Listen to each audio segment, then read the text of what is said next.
Hi, I'm Mike McAdam from GenXGuitar. Today I'm doing a review of the Greco 600 Ace Frehley model guitar. Is it a 70s Les Paul custom killer or not?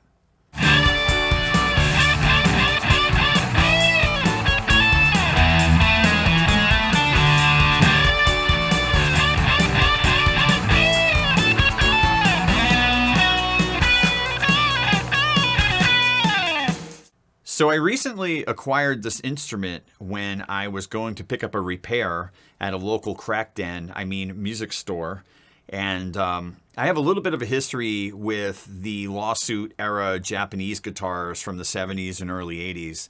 I owned a Ibanez Destroyer, actually the one Van Halen had in early Van Halen. And I regrettably got rid of that guitar years ago. I also had an opportunity to play an Ibanez 175 copy. That was okay. It wasn't a phenomenal guitar. But many of these kind of guitars by Tokai, Bernie, Greco, etc., Ibanez, have become very collectible because, as Gibson figured out by putting a cease and desist on them, these are high-quality instruments. So when I had an opportunity to play one in person, I was pretty impressed with the quality of the guitar.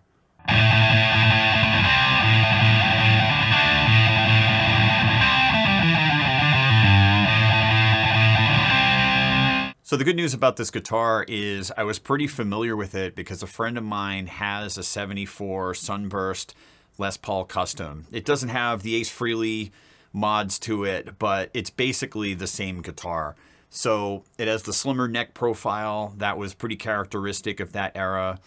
And the weight on this guitar is actually pretty low. It's a little under 9 pounds, which a lot of those guitars from that era could be 11 pounds, 12 pounds, which is insane. And I've never found guitars that weigh that much to sound very good. It seems like the lighter ones always have a little more resonance. There have been some mods done to this one. It looks like the bridge tailpiece has been replaced, as well as the tuners. And the pickups look like they're the original Maxon DiMarzio Super Distortion clones. And this guitar dates from 1982 from the information I could get online. But it's just really solid. Like I said, I had an opportunity to play my friend's Les Paul Custom, so I was already very familiar with how this guitar played, and it just holds up really well.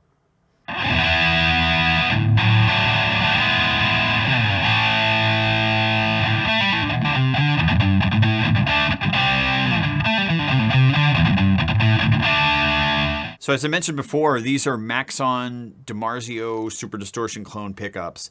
And they very much have that vibe to them. This guitar is definitely built to rock. It's not your classic Les Paul with the lower output pickups and more kind of dynamics, where some of them even sound kind of like a single coil pickup. This is clearly not that. And the wiring is a little different on it. I'm not sure if it's the stock wiring because the middle pickup is out of phase. It has that kind of Peter Green sound to it, which Ace Frehley sure as hell doesn't sound like. So, It's definitely a different recipe on the classic Les Paul formula and very of its time. So the neck pickup on this guitar is noticeably hotter than what you would expect from a classic Les Paul type sound. Actually, I had to roll it down a little bit because it was a little woofy and bassy sounding. I still think it's a little woofy and bassy sounding. There's not as much dynamic range on the volume and tone controls on this pickup, but still get some very usable sounds in different positions. I'll show you that right here.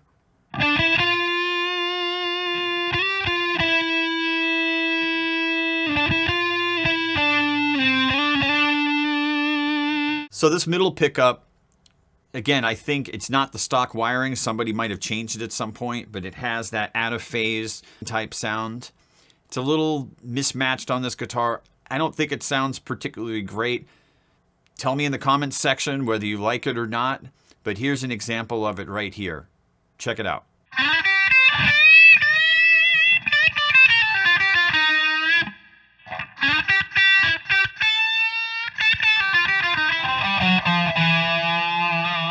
So this last pickup is definitely the star player in the show. It's very much voiced for 70s rock. Again, not as much range on the volume and tone control as you would expect from your classic Les Paul. But I do notice on this, you get some really usable tones, which I'm going to demonstrate right here. Tell me what you think.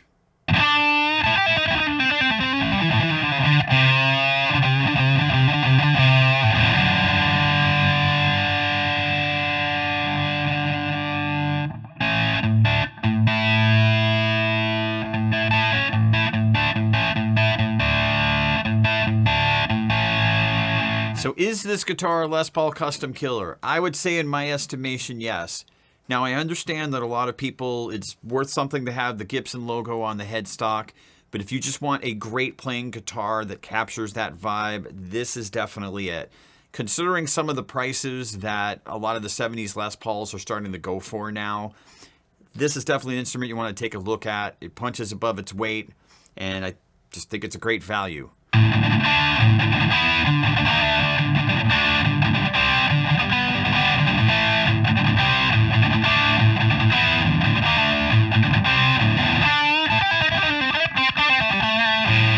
Have you played any of the lawsuit era guitars before, or one of these guitars?